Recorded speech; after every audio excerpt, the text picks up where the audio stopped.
për ndërtimin e sallës të Këshillit Komunal. Për të ndërtuar sallën e Këshillit Komunal, si mbas të standardeve evropiane, me 50 karike, kushton 50.000 euro.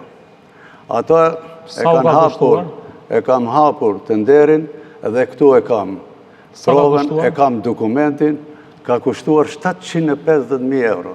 Me 750.000 euro mund të ndërtojsh një ndërtesë të 10 katëshe me gjithë infrastrukturën.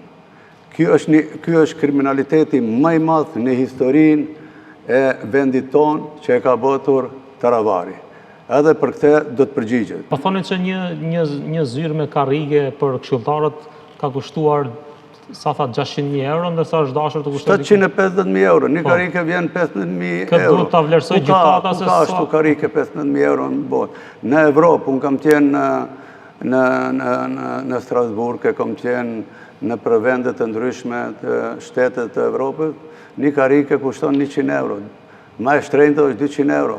Qka aty, këshilltari e mban materialin, ngren dorën, voton. Qka do bëjnë aty? Qka duhet të investojsh për një sallë këshilli 750.000 euro? Nuk e di, salla e kuvendit a kushton 750.000 euro. Nuk e di a ka do kundi do një sallë të do një këshilli komunal këtu në Ballkan. Nuk e di në tokat shqiptara ka 750.000 euro.